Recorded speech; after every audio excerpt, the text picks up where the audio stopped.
What's up, guys? Texans fan of Rehab here. Just checking in again Sunday. Just got to do my thing one more time. Represent for my squad, of course. H-Town. You know how we do. So look, not a whole lot to talk about this week. I'm gonna be straight up with you. I mean, it's just one of those weeks where we kind of in a lull in the action. Looking forward to a few things to start working out here in the next few weeks. Number one, main thing that we got coming up there here this week, we got the combine coming up in Indianapolis. So I know it's a lot of guys looking forward to that. Finally get a little bit of information that's going on. First few days of the combine traditionally are going to be, where the guys are doing their physicals and that kind of thing, kind of getting worked up to, uh, getting us up to a nice little lather of conditioning, and you finally get to see these guys run and put some effort into what their draft stock is going to look like. And so, we look forward to seeing, basically what's going to be out there as far as, as a Texans fan, with the Texans having 12 draft picks coming up. Of course, we are, on the edge of our seats to see what's going to happen with the first pick. But I can guarantee you, C.J. Stroud and Bryce Young are not going to be out there tossing the rock. They're not going to be out there, giving their all at the combine, if at all, at a team workout that they might have at their schools. I doubt that they'll even work out there, but at some point in time they'll put something out there for the coaches and the scouts to see beyond what they have on film. But you can expect that at the combine you're gonna see a lot of new names, a lot of new faces, a lot of people that have been hyped up, and of course you're gonna have guys that are gonna be like Levis that's gonna be coming out of nowhere, and you're gonna see maybe what they have to offer, bring to the table for the coming season, based off of all the noise that's being made, getting promoting them up the ranks. So, I look forward to the combine strictly for the opportunity to kind of see something new, see something different than this boring time of year. Because oh my God, right now it's just like watching paint dry, man. I'm waiting on the Texans in the NFL to come up with some news that's worthwhile watching. I'm tired of seeing the information about Aaron Rodgers and Dallas Cowboys this, Dallas Cowboys that. Who cares, man? Like, they suck. I just really want to get to a point where we can have the conversation turn and be more Texan centric, and look forward to seeing what the new squad. Like I said, that's where all the excitement is right here in H Town, man. So, you know, we got the coaching staff was just announced, or not just announced, but announced earlier this week that they've got everybody solidified and locked in place, man. So I'm encouraged with that. Of course, we got Bobby Slowick coming in as the OC. We got Matt Burke coming in as the DC.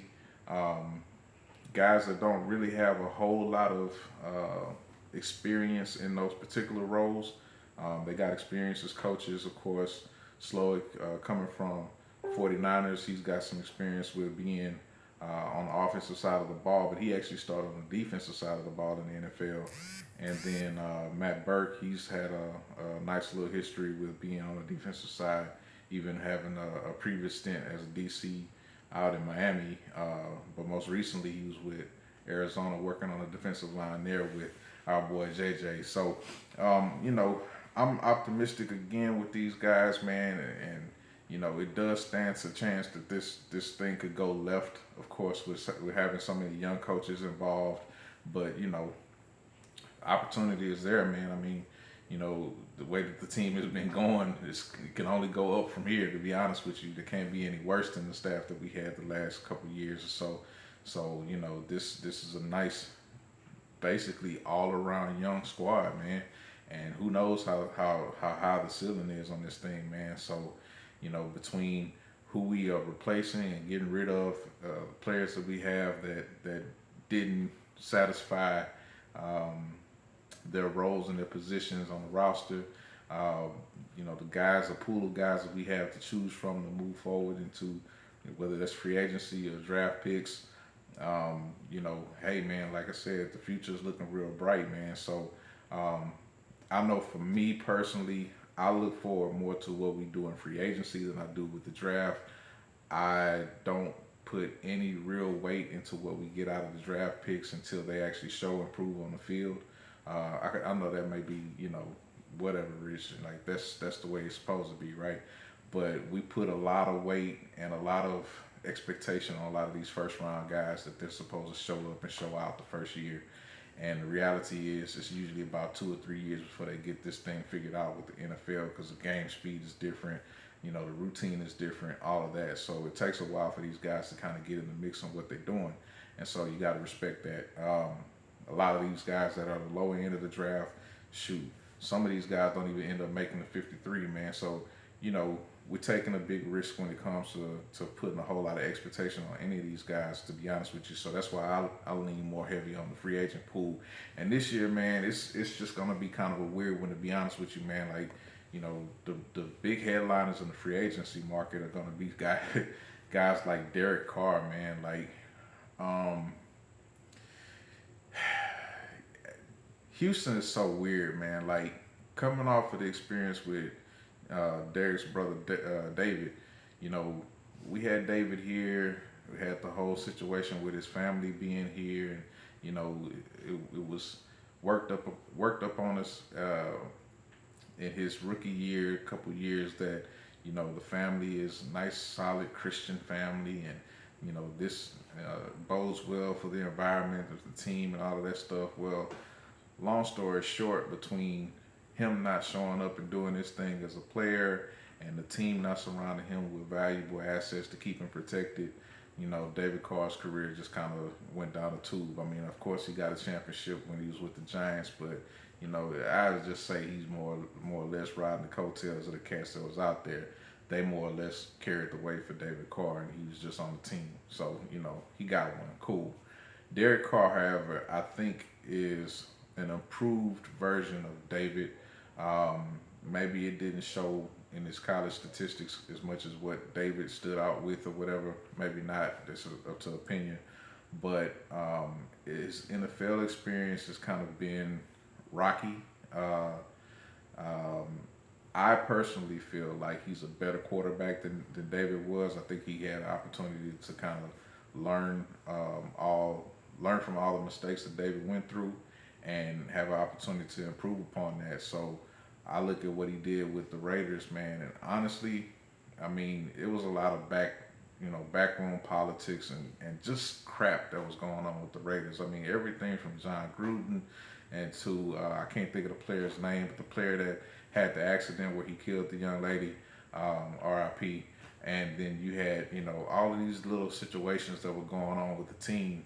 It just didn't build for a great environment for him to flourish, to be honest with you. And so even though he had Devontae Adams last year, he had the squad that he had last year, there was a lot of turmoil, and there was always something going on with the squad. So, you saw him in the Pro Bowl, not that that stands for nothing, but you saw him in the Pro Bowl and how he performed there, showing off his accuracy and his skill. And of course, that wasn't under any pressure, and it wasn't, in a pocket or whatever. So, of course, it doesn't really stand for anything. But if I had to choose between Derek Carr and Davis Mills, I'm going Derek Carr. So, it's just one of those things. And if we got the opportunity to draft, which we do, we have the opportunity to draft one of the top quarterbacks with the second pick, or trade up into the first slot some sort of way to get the guy that we really want. I'm going to be honest with you.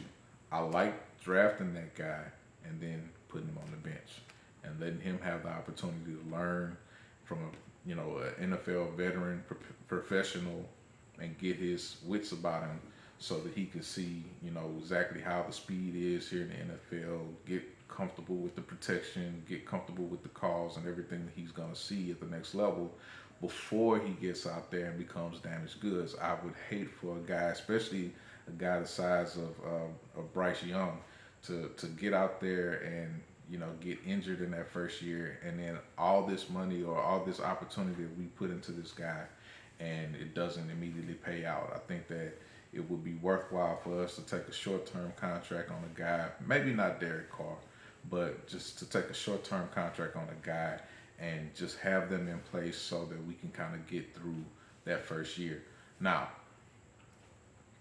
could be somebody that's the ilk of Deshaun, and turn around and say, look, man, give me the keys to the Ferrari right now. I'm ready to roll. But all things considered, being how young the team is, being that there's going to be a lot of turnover in the roster, being that there's a lot of familiarity that still got to take place between the coaches and the staff and everybody involved. Hey man, I don't see a rush to try to put you know the best product on the field right now. Let me say that maybe in a better way. I don't see the rush to put our future assets out there on the field right away for them to possibly get hurt, damaged, otherwise. Of course, you don't want to necessarily see these guys on the bench all the time, but they gotta earn their way into the roster and earn their way into the starting position. I mean, this is what is a necessity of the process, right? So you get these guys to come in out of free agency.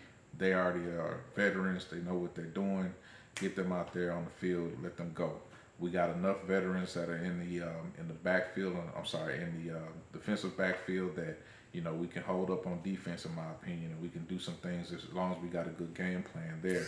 But the offense is where we're going to really be lacking in trying to get things going. So put more focus into trying to get these guys something stable to work with and learn from, and then from there we can move forward. So that's what I'm looking forward to when it comes to the free agency game. And of course, we got 12 draft picks this year, man. So that's a lot of opportunity to fill out this roster. I mean, of course, you're gonna have not just the draft picks, but you're gonna have the free agent picks after that, or the guys that are left over after the draft. I mean, you have an opportunity to get any guys in the draft. I mean, you saw what Brock Purdy did last year. Not to say that that's gonna happen all the time. It may be an anomaly, but still, these type of cats are gonna be out there. Like, everybody that gets an opportunity to come into the league can play at some level. It's just a matter of whether or not you're gonna have guys that actually have the heart to play, to take it up another notch, or you have the coaches that are able to coach these guys up and get them to fit into the system that you have. Maybe they don't necessarily have the speed or the measurables that you're looking for, but can you coach them up? So that's another challenge for any staff that's going to be out there. So you got all these opportunities with these guys between the 12 picks, and then whoever you pick up after the draft. I mean, like I said, man, we got nothing to lose. We really got nothing to lose, man. It's all up from here, man. So I look forward to that too, man. And I don't really have, like I said, I don't really have a whole lot to talk about, man. It's just, buying our time until we get into this draft situation. Draft's not until next month. Oh, I'm sorry. Well, it's the end of February now. So draft's not until April. So we got a little time to go. That's why I'm only doing this thing weekly for now. I think once the season starts, I'll kick it up a notch. Maybe check in a couple times a week or whatnot. We'll see how that goes, man. But, in the short term, let me go ahead and handle a couple things. I always like to try to show off some of the stuff that I have. Just, things that I've collected over the years, man. And, I'm always trying to find new things. And so this is one of my favorites that I didn't get to break out during the winter time because it wasn't cold enough. But got my Texans gloves, man. Love these bad boys, man. They feel good on my hands. We also have a couple of things that I want to try to see if I can introduce moving forward, man. I want to try to see if I can put together some segments. I'm looking for some suggestions, man. I want to look for some feedback from you guys, man. I know it's not a whole lot of people subscribed and following just yet. We're early on in the process. I get it. But, as this thing grows, I expect people to be going back and watching videos, see how this thing all gets started, man. So, start this thing off the right way. I know I got a question earlier this week, how to come about with the name Texans Fan in Rehab. So let's just go ahead and answer that question. First and foremost, I'm a Texans fan. Been a Texans fan since day one. And listen, man, if you've been a Texans fan as long as I've been a Texans fan, you have been led to drink a time or two. And the rehab doesn't necessarily mean that I've been drinking and that kind of rehab, but let's just say we've had some traumatic experiences through the years with some of the ways that we've lost some games. Again, I may have said it last episode, but we've had some of the most phenomenal losses in NFL history. And as a fan of all things Houston, one of the things that I always have a real rough time with is all of the the negatives that come about when it comes to being a fan in Houston. I mean, ESPN can throw up some stats from 1970, 1980, 1990, whatever, and usually it's the Houston squad that's going to be involved in it if it's on the losing side, whether that's the Houston Oilers taking that L to the Buffalo Bills, or Houston Rockets losing to the Boston Celtics. Like, you name it, man. Like, I've seen it all in my time here on Earth. 43 years in the game, I've seen quite a bit of stuff turn over here. And so, as a Texans fan, man, I've suffered. I have suffered long, and I've suffered hard with this squad. And it's just one of those things, man. I'm thankful that we don't have to deal with Peyton Manning anymore. I'm thankful that we don't have to suffer through Bill O'Brien anymore. I'm thankful that we don't have to deal with, bad general management. Like Will Casario, he's still to be determined, but he's looking like he may know what he's doing up to this point. So I'll give him the benefit of the doubt until we can see more time behind, more time up under his belt. But man, like, I've been through it all, man. Like, to see the way that the other media outlets have just dumped on us, or shoot, even going back to like the ESPN commercial that had David Carr sitting up there with no offensive lineman, getting ready to be smashed or whatever, man. Like, I've seen it all, man. So yeah, it's been one of those things where the Texans fan in rehab is just indicative of the struggle. Just wanting to see the squad.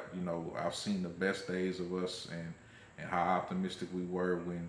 I mean, even when Bill O'Brien was here, I want to say like 2016, and we had that squad that was, killing them, and we just couldn't get over the hump. Or we would face Kansas City, and first play of the game, touchdown, and the game is over with. Or, I don't know if it was the next year. I can't remember if it was the next year or not. Where we facing Kansas City again in the playoffs, and we are crushing them, and then all of a sudden it's like somebody turned off the light switch, and no more performance out there on the field until it doesn't matter anymore. So, man, like, we've seen some games that stunk. Even some games that was wins, man. Like, I remember the Pittsburgh game way back when David Carr was on the team, where we had we beat the Steelers, man, with like no offense, man. That doesn't happen. You know what I'm saying? Like, where they do that at, man? So, just those type of suffrages, where even when we do win, it still feels like a loss sometimes, man. Like, you don't want to have that as your fandom experience, man. So it's been cathartic for me to be able to look at this team optimistically year after year. And, last couple of years, to be honest with you, man, I haven't had that feeling, man. So I am pounding on the table right now, literally, for the fact that the team has not drafted, but acquired the services of my boy D'Amico, and that we all know what his reputation is. We all know what his reputation is across the league, between the past players and present players. I mean, they really look up to this gentleman, and call him Cap, and now Coach. So salute to you, D'Amico. We riding with you, man. We riding with you. So I definitely want to get into where we can address some questions on this channel. I'll be putting some questions out there to you guys, trying to see if you guys have any feedback for me. And, I want to engage with you guys and see how that goes. And then, want to possibly break into some segments, man. Of course, we're going to have news updates. Want to do some cool stuff in relation to, stuff that I might run across, and be dropping some shorts at some point here soon. So, look out for me. Did want to bring up one thing that I thought was pretty cool that I saw this week. The Washington Capitals had these cool little varsity jackets that a designer in the DC area put together for them, and black-owned business. I think that was pretty dope, man. I think that the jackets came off great. They had a stadium series, and so they had these nice white jackets with the insignia on the shoulder, and they had the logo, the team logo on the back, and all of that stuff. And it reminded me of back when the Texans had the varsity jackets.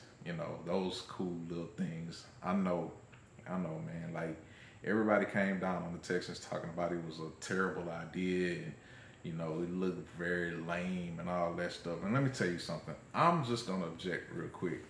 I think that those things were pretty sweet. I think the only problem was we lost. That's it. We lost. So, if you win, you can get away with stuff like that, man. You know what I'm saying? But if you ain't winning, nah, that's clown stuff. So I think that a lot of focus was put on those varsity jackets, and it was a strong L to take. But let me be real with you. If we had won, be a lot of them jackets sitting around out here right now. Trust me. I mean, hell, we got hoodies and all this other stuff that we selling, from the team store, and people picking it up and wearing it all the time. I don't see why a varsity jacket wouldn't be picked up just the same. So I hope that the Texans can come up with some more material, some more, outfits, some stuff that's cool like that, man. I mean, these jackets were sweet, man. They were white, all that, whatever. But I'm not into the team that they were for. But needless to say, I love to see the Texans kind of branch out and expand on the merch that they have, man. Because some of the common stuff that we have is cool. The caps are okay. I'm ready to upgrade, but I haven't made it to the team store yet to go ahead and do so. But soon enough, soon enough. But yeah, man, just wanted to be on the lookout. Wanted to put that out there. Hopefully, there's a designer here locally that might be working on something with the Texans, or maybe they got a partnership or something like that. It'd be kind of cool. But yeah, man, like I'm ready to get past this lull in the off season, man, so we can get to talking some real stuff, man. Hopefully, start, getting some back and forth going, man. But either way, like I said, I just want to tap in for you real quick. Texans fan of Rehab. I'm out.